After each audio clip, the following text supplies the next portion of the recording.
Wisata Tanjung Enim. Tanjung Enim Radio.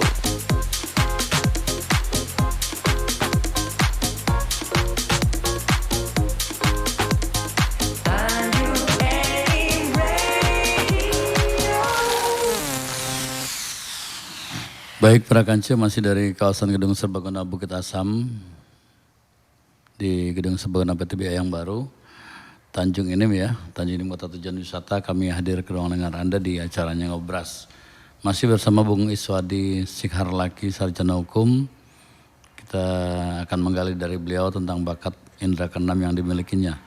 Ini Mas Is, kembali ke pertanyaan tadi, pernah nggak suatu ketika ada orang lain yang minta tolong untuk apakah melihat sesuatu atau melihat penyakitnya, tapi ketika di sana Mas Is belum bisa langsung mengeksekusi, harus dipelajari dulu macam, karena ini agak berbeda dengan yang kasus-kasus sebelumnya.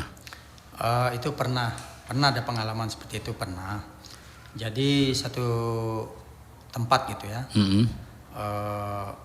ada waktu itu orang ya minta tolong lah gitu.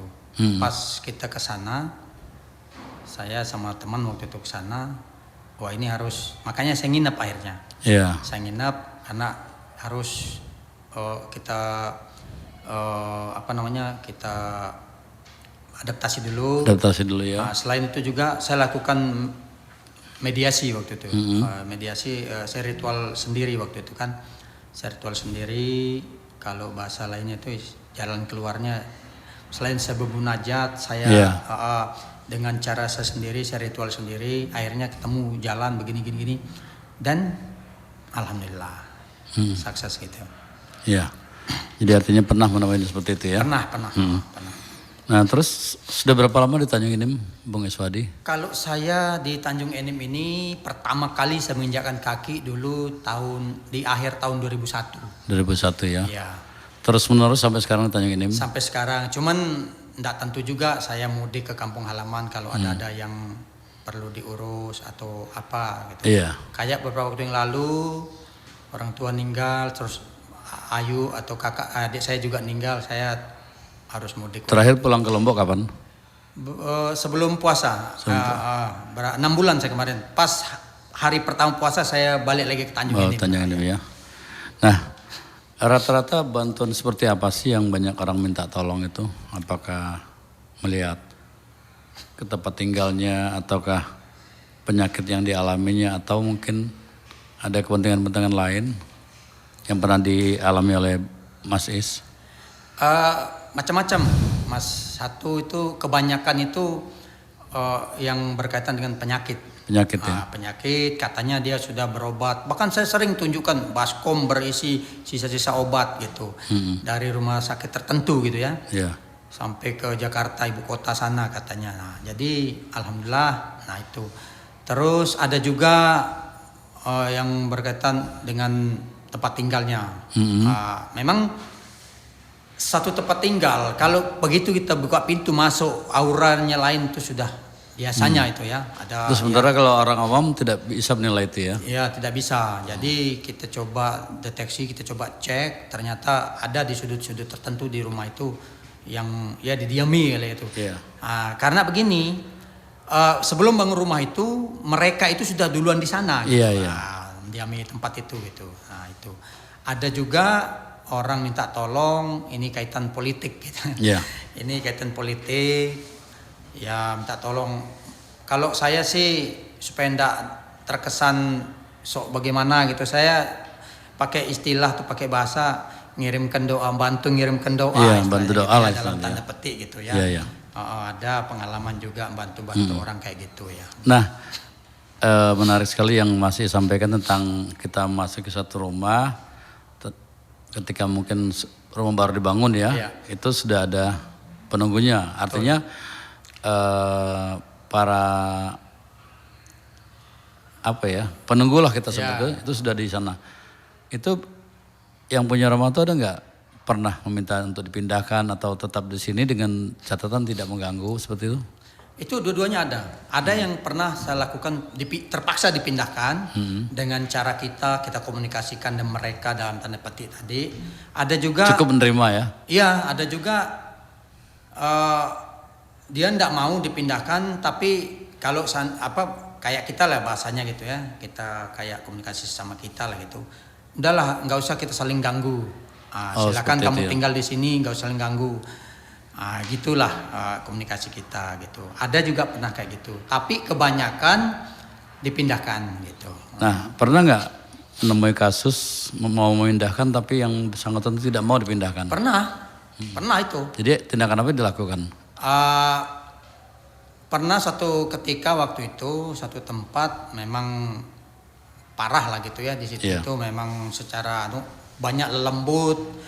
Banyak denawa, istilah kalau bahasa supranaturalnya itu denawa. Di situ banyak terdapat denawa, lembut dan macam-macam lah gitu. Nah, kita komunikasikan untuk dipindah. Ternyata mereka ngeyel kalau bahasa Jawanya itu nggak mau gitu ya. Nggak mau, terpaksa kita kayak cara kita gitu. Nah, pernah bahkan saya sendiri istilahnya masuk ke alam saya tidak sadarkan diri. Teman saya yang ngerekam yang gitu, saya kayak orang itu gitu. Nah, setelah selesai itu saya baru ingat saya sudah tadi selama berapa menit itu saya tidak sadar diri. Nah, pernah itu. Pernah kejadian itu juga. Kan ada istilah itu pernah berkelahi karena saking ngeyelnya tadi itu kita tidak mau dipindahkan. Pernah, Mas. Bahkan saya pernah muntah. Saya dikeroyok lah dalam tanda petik, dikeroyok oleh rombongan denawa itu. Nah, saya sampai kemuntah-muntah. Kebetulan waktu saya habis makan jagung bakar sama telur waktu itu kan. Siangnya saya makan lauk telur, terus sorenya makan jagung bakar. Malamnya kami eksekusi itu kan. Pernah saya dikeroyok, muntah-muntah, keluar lagi jagung sama telur. Nah, itu. Oke, seperti itu ya. Jadi para kanca menarik sekali cerita Bung Iswadi Siar Laki sebagai penyandang mempunyai bakat indra keenam ya. Dan nah kan sering kita lihat ada di media-media sosial, di layar kaca itu ada istilah kesurupan massal. Itu sebenarnya apa sih yang terjadi? Kalau kesurupan massal itu sebenarnya seseorang itu lemah.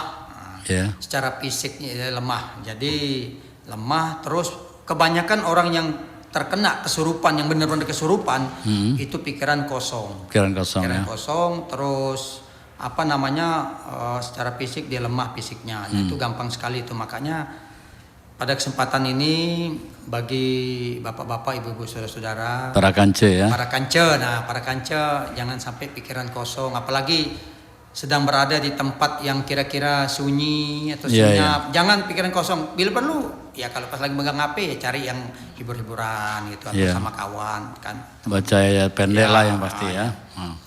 Jadi saya dulu Mas pernah menangani itu? Pernah juga. Pernah dulu juga saya pertama kali dikenal lah gitu ya di Tanjung Enim ini dulu gara-gara membantu orang di pasar waktu itu. Ada bibi-bibi waktu itu asli kesurupan.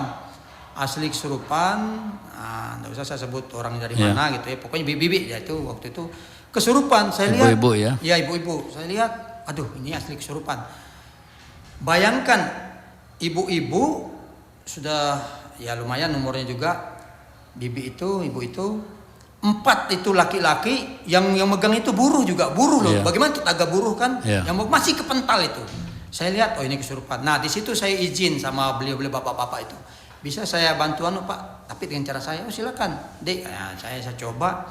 Alhamdulillah bibi itu pingsan. Nah, ini kenapa? Enggak apa-apa saya bilang. Nanti enggak lama berapa menit dia akan sadar. Tolong kasih minum aja saya bilang. Terus disiapkan air, diminum setengah gelas waktu itu. Terus sadar. Dan sampai sekarang ibu itu nganggap saya keluarga. Kayak saudara sendiri ya? Kayak saudara sekarang. Selamat sore, siapa tahu ibu ini nonton juga ya. Iya. Pikiran para kanca menarik sekali apa yang disampaikan oleh Bung Iswadi. Nah kemudian pernah nggak nih namanya kasus untuk seperti ini, bakat indra keenam ini kan itu apakah selalu diasah, apakah semakin hari timbul dengan sendirinya? Artinya kan kalau diasah tuh misalnya kita harus kalau punya surat pendek harus dihafalin terus segala macam tuh, atau memang alami berjalan dengan sendirinya? Kalau diasah sih enggak, ya alami lah sifatnya gitu ya, alami, diasah enggak alami. Tapi atau istilahnya ada diamalkan atau apa, enggak ada? Enggak ada, saya amalkan ya sholat itu, sholat, doa gitu, sama apa namanya. Saya punya prinsip membantu orang itu adalah kewajiban dan keharusan gitu. Jadi utamanya kita memunajat, meminta kepada yang kuasa gitu kan. Nah baru kita padukan dengan apa kelebihan diberikan oleh Allah Ta'ala pada kita ya tadi karomah tadi. Nah, itu. Jadi dengan cara itu insya Allah bisa teratasi gitu.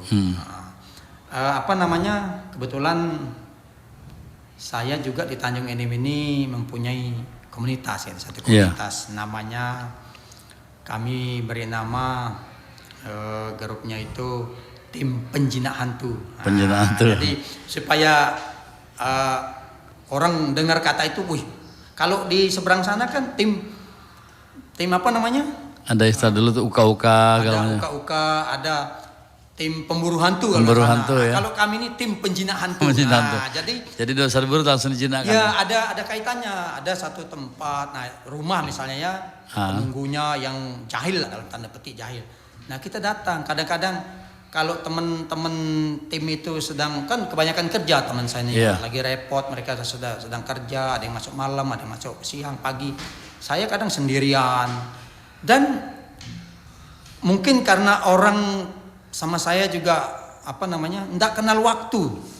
Mau tengah malam. Pernah tengah malam? Pernah, sering. Bahkan ada dulu sudah nenek-nenek umur hampir 100 tahun waktu, tapi sudah meninggal beliau itu. Hampir 100 tahun tengah malam itu sudah lama itu sakitnya itu enggak anu-anu. Jadi keluarga itu bermusyawarah, mungkin ini ada sesuatu gitu kan. Nah tengah malam hampir jam 2 malam saya dihubungin itu, jadi saya turun sendiri ke rumah sakit tersebut. Saya datangin, saya cek, ternyata betul almarhumah nenek itu memang ya maklum lah orang dulu kan, banyak tanda kutip tadi pegangan lagi. Ya kita bantu. Nah, alhamdulillah sampai jam 4 kita bantu itu, jam 8 apa jam 10 kalau tidak salah itu apa namanya wafat beliau terus. Gitu ya. Oke. Nah barangkali menarik sekali perbincangan kita sore hari ini. Masih panjang lagi obrolan yang akan disampaikan oleh Bung Iswadi Sarlaki sebagai yang mempunyai bakat indra keenam ya, atau kalau orang keren sekarang bilangnya indigo ya. Nah Mas Is, putranya berapa? Putra saya 4, 3 laki-laki, 1 perempuan. Nah, bungsu sendiri itu. Bungsu sendiri. Ada nggak yang sekarang kelihatannya, wah ini kayaknya bakat saya nurun atau apa? Nggak ada? Dari keempat putra-putri saya itu, kayaknya yang pertama itu yang pertama agak-agak anu gitu apa? Dia sudah mulai melihat melihat nyalinya dia balik jam 1, dia kan masih bujangan semua. Gitu ya, bujangan. Yang 2 itu bujang. Yang jauh selisihnya yang 2 sama yang 2 lagi. Nah, yang bujangan 2 ini kadang yang pertama itu yang sulung itu agak nyalinya lumayan itu. Sering saya tes dia jam berapa aja saya suruh sini, dia enggak ini. Tapi kalau yang nomor 2 itu dia agak berbeda gitu. Nah melihat hal ini Mas Iswadi seperti apa nih dengan anaknya nih? Kalau dulu kan pernah dari sebelah kakek ya, agak melarang lah atau kurang setuju. Dengan adanya anak masih seperti ini, Mas Iswadi sebagai orang tuanya menyikapinya seperti apa? Kalau saya sama apakah membiarkan atau biarlah berjalan sendiri atau Anda salah cukup bapak saja yang seperti itu? Kalau saya biarlah berjalan apa adanya, tapi kan mungkin bakatnya juga anak saya itu juga enggak pernah dia belajar, enggak pernah diturunkan, enggak pernah ini dengan sendirinya mungkin itu juga.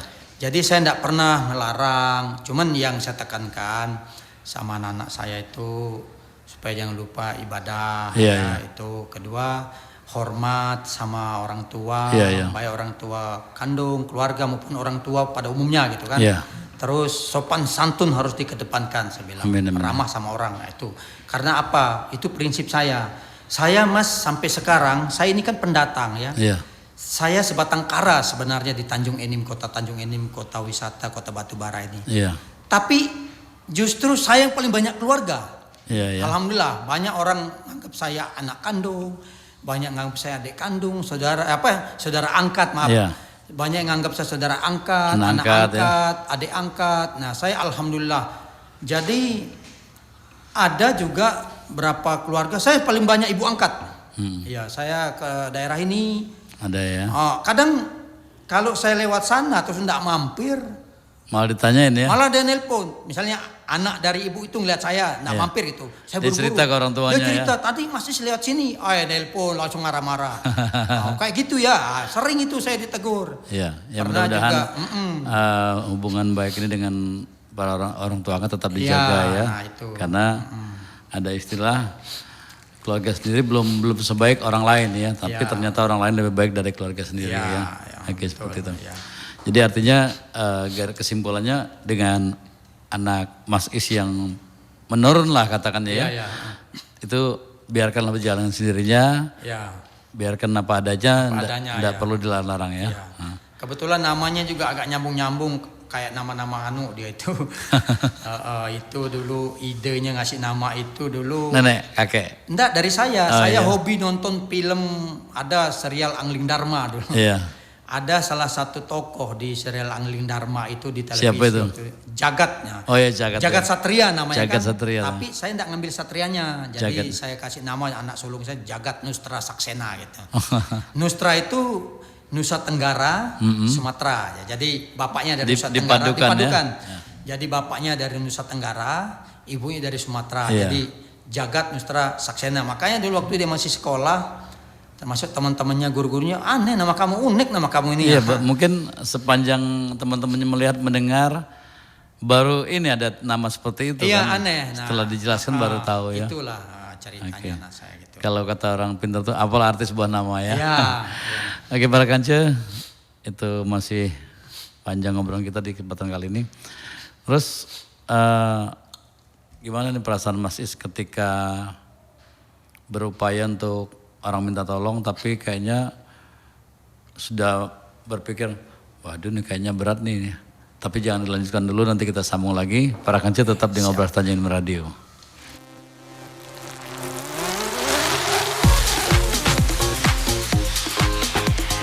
Tanjung Enim Radio. Dari kota tujuan wisata Tanjung Enim. Tanjung Enim Radio.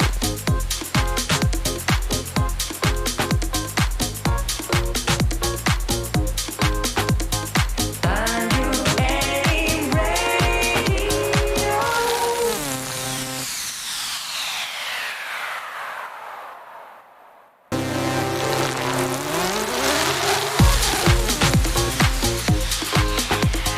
Tanjung Enim Radio.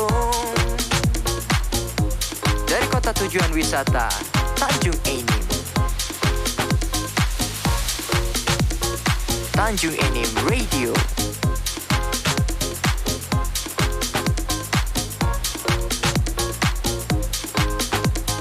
Tanjung Enim Radio. Para kaji Tanjung Radio, kita lanjutkan kembali kebersamaan kita di sore hari ini dalam acara Ngobras bersama bintang tamu kita Bung Iswadi Isar Laki. Beliau adalah salah satu seorang yang mempunyai indera keenam ya.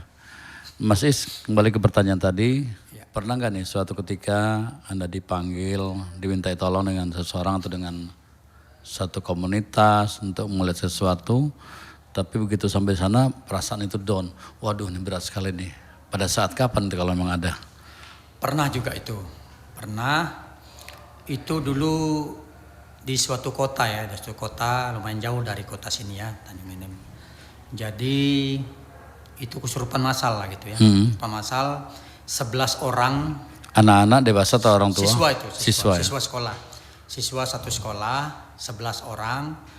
11 orang laki perempuan itu, laki perempuan siswa sekolah. Nah, pas kami sampai di sana, aku lihat, waduh, ini ya saya ngerasa gimana masuk di kawasan itu, masuk di tempat itu, wah ini kayaknya berat ini gitu. Saya akui, saya cerita juga sama bapak-bapak gurunya, sama orang tuanya itu. Jujur aja bapak-bapak ibu-ibu, saya bilang ini agak berat, saya bilang. Tapi saya tidak mau menyerah, saya bilang. Saya coba dulu, kita berikhtiar dulu, gimana hasilnya nanti urusannya, saya gitu. Nah itu saya sempat apa istilahnya mandi keringat, terus saya bahkan termuntah-muntah saya itu. Saya termuntah-muntah dan tidak sadarkan diri waktu itu. Nah jadi setelah berupaya lama waktu itu sampai mau maghrib, bahkan sudah lewat maghrib bahkan itu. Dari pagi hari? Siang dari siang hari. Dari siang hari. Kayaknya itu dulu kalau tidak salah itu udah lewat waktu zuhur itu. Iya. Ya. Sampai jadi saya tidak sempat makan waktu itu. Begitu nyampe langsung ke lokasi, saya lihat, nah ini berat itu. Nah itu satu pengalaman. Kedua di Jogja juga pernah dulu. Iya. Ada satu tempat objek wisata di Jogja itu ya, sering dikunjungi para wisatawan baik mancanegara maupun domestik itu. Nah itu kan bangunan tua, bangunan Belanda itu ya. Di situ itu memang terkenal angkernya gitu. Nah, saya pernah dimintai, ada sahabat saya orang asli Jogja juga itu. Nah, jam 2 malam itu. Yeah. Jam 2 malam dini hari kita ke sana. Nah, di situ memang berat. Ada salah satu batang pohon gitu. Pohon asam. Pohon asam kalau tidak salah itu besar. Nah, disitulah markas para dedemit denawa itu. Nah, itu sempat keok saya di sana itu. Sempat keok, tapi ya karena kita niat baik ya. Baik, membantu. Alhamdulillah bisa teratasi dan sampai sekarang saya nambah lagi saudara saya, nambah lagi sahabat saya di Kota Gudak itu. Iya. Gitu ya. Oke. Jadi makin hari pengalaman makin banyak dan imbasnya jadi saudara angkat juga banyak ya. Itu. Terus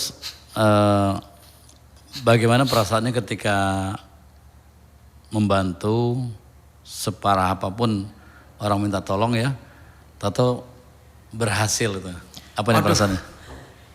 Kalau kita sudah membantu ya, nolong orang itu ya, baik yang sakit atau kita bantu rumah tempat tinggalnya atau pekarangannya itu terus berhasil.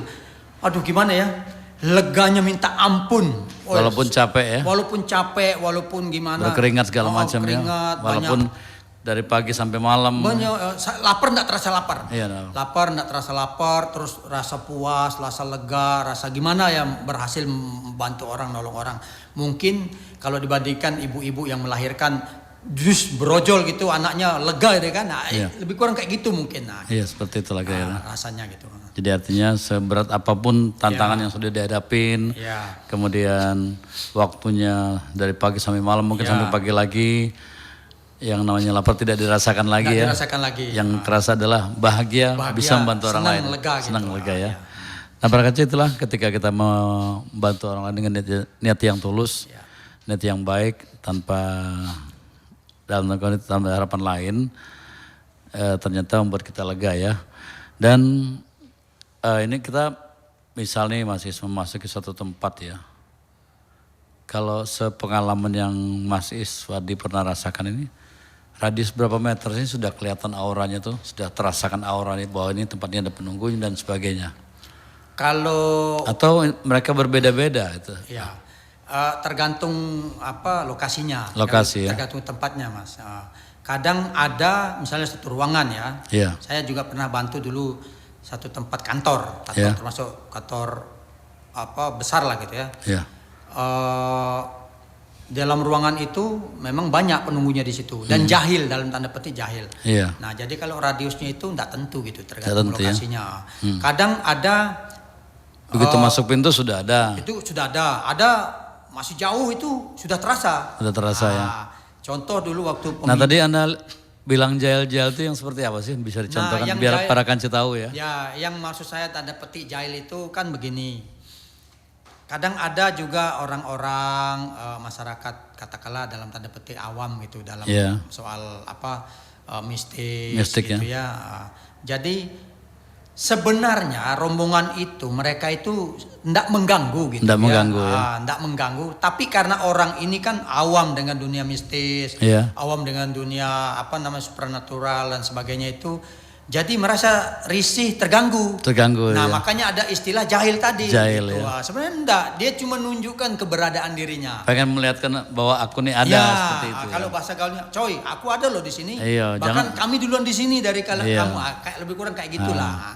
Cuman mereka tuh nunjukkan keberadaannya, eksistensinya itu berbagai cara. Ada yang dia munculkan dirinya sekelebat menampakkan sekali lewat ya. Menampakkan. Ada yang wangi-wangian, yang pokoknya tidak pernah kita cium wangi itu. Ada lah gitu. Ada juga bunyi-bunyian. Itu sering. Orang saya tadi malam dengar atau barusan siang juga ada bunyi kan. Jadi seperti bunyi-bunyian itu dalam bentuk musik klasik atau gamelan atau apa tuh? Nah, yang sering cerita sama saya, pernah ada juga orang ya, kawan juga sahabat cerita, dia pernah dengar langsung ngalami malam. Dia posisi dalam kerja gitu ya, dalam jam kerja malam. Jadi dia mendengarkan suara riuh kayak di pasar. Iya. Sedangkan secara logika tempat itu sepi. Tempat kerja kan? Iya. Tempat kerja sepi. Terus jamnya jam 2 malam kan tidak mungkin. Tidak mungkin lah. Satu hal yang mustahil lah ya. Suatu hal yang mustahil. Nah, saya dengar betul Mas, kayak orang transaksi jual beli. Jadi, kok ada pasar di sini? Merindinglah dia. Nah, ceritalah dia dengan atasannya, cerita sama rekan-rekan kerjanya yang lain gitu. Nah, jadi, itu sampai sekarang banyak juga yang cerita yang ngalami gitu. Iya. Nah, artinya mereka itu nunjukkan keberadaannya cara-cara gitu bahwa di satu tempat itu ada gitu. Iya. Nah, terus tempat-tempat apa sih biasanya yang pengalaman Masis itu dominan malam-malam kalau hadir di sana tuh? Kalau tempat-tempat itu biasa tempat-tempat bangunan tua. Seperti saya ceritakan tadi di kota Jogja itu kan ada bangunan punya zaman Belanda dulu. Karena sudah lama tidak diurus. Sudah lama tidak dihuni, tidak diurus. Ya. Memang satu tempat tinggal, rumah kata gitu. Kalau lama atau cukup lama tidak ditempati, tidak didiemin, tidak dihuni, itu sudah dengan sendirinya itu makhluk itu datang kan seneng ya gitu. Nah terus yang kedua ini bagi para kanca ya, ini masukan dari saya. Kalau Anda punya keran air rusak yang suaranya tik tik tik itu mengundang makhluk-makhluk abstrak. Dalam tanda petik tadi segera diperbaiki atau diganti. Karena apa? Makanya di gua-gua, di gua-gua itu kan sering ada air-air tik-tik. Nah itu paling senang itu. Para lelembut, denawa itu paling senang itu yang kayak gitu. Jadi sekali lagi untuk para kanca, kalau ada keran air yang lagi rusak, kalau tidak dibenerin gantilah gitu. Karena apa? Itu mengundang. Jadi itu mengundang salah satu untuk berkumpulnya mereka di situ ya. Berkumpul itu disenengin. Paling disenengin ya. Itu. Iya. Jadi mengundang. Saya baru dapat ilmu nih ceritanya. Iya. Itu. Nah, para kanca ya. Jadi makin hari makin sore makin menarik perbincangan kita di kesempatan kali ini. Salah satu masukan dari Bung Iswadi. Kalau Anda di rumah punya keran yang sudah agak rusak, cepat-cepat diperbaikin karena kalau makin hari tidak diperbaiki akan menimbulkan tempat berkumpulnya para makhluk-makhluk yang halus ya. Oke Mas Sis, jangan dilanjutkan lagi, kita akan break sebentar, nanti kita akan ngobrol lagi dengan yang lain, permasalahan lain. Tetap di Ngobras Tanjung Enim Radio para kanca.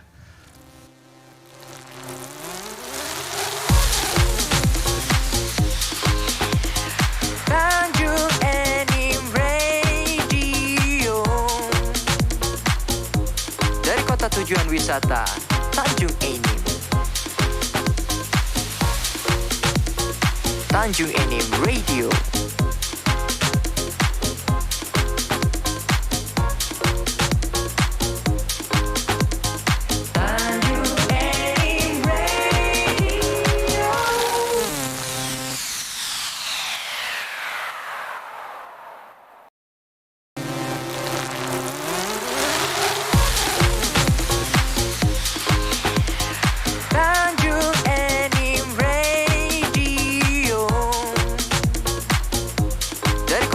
wisata Tanjung Enim. Tanjung Enim Radio.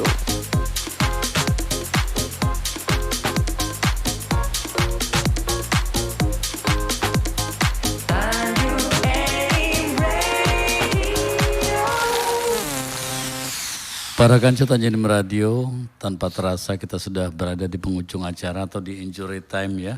Tapi masih ada tersisa waktu lagi, kami ingin ngobrol dengan bintang tamu kita, Bung Iswadi Siharlaki, Sarjana Hukum.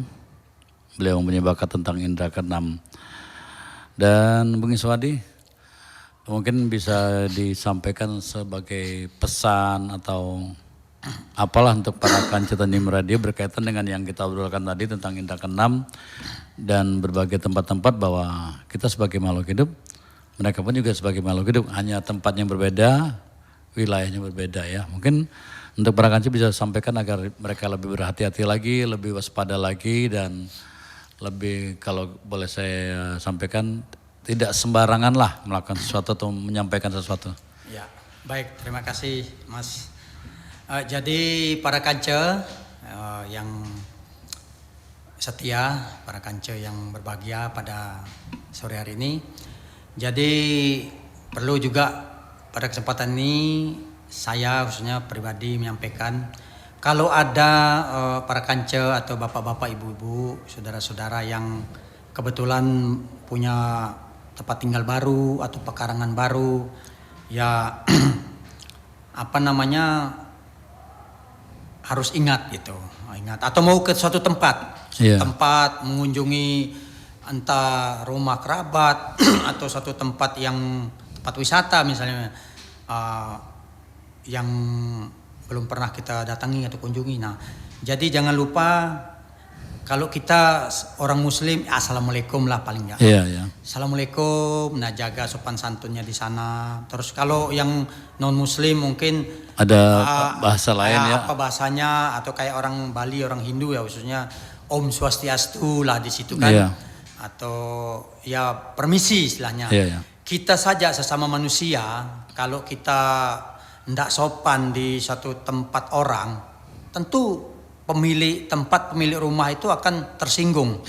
Nah, jadi begitu juga dengan dalam tanda petik mereka gitu. Jadi kita perlu ya saling hidup berdampingan walaupun kita yang dia ngelihat kita, tapi kita yang tidak ngelihat dia gitu, mereka gitu. Tapi kita harus saling saling ya katakanlah menghargai lah gitu kan. Gitu. Jadi jangan semau gue. Nah, ada juga tempat, maaf ini sekali lagi, jangan berkata kasar atau berkata sembarangan. Nah, yang kedua jangan buang kotoran sembarangan. Apalagi kadang-kadang ada saking kebeletnya juga mungkin buang hajat atau buang air kecil sembarangan. Nah, itu sering itu kejadian. Jadi percaya tidak percaya, PTP ya, PTP percaya tidak percaya. Ada gara-gara hal sepele, kencing di satu tempat, diselentik kuping sama penunggunya itu sakit.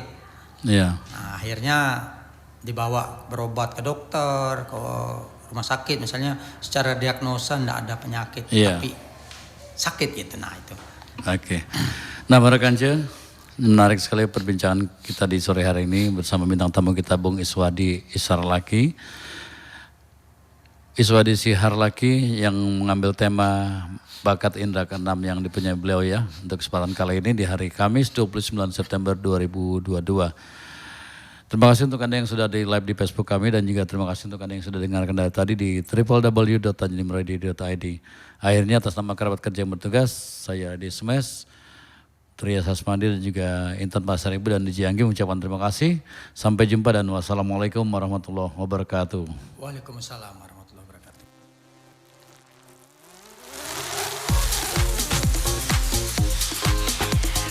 Tanjung Enim Radio.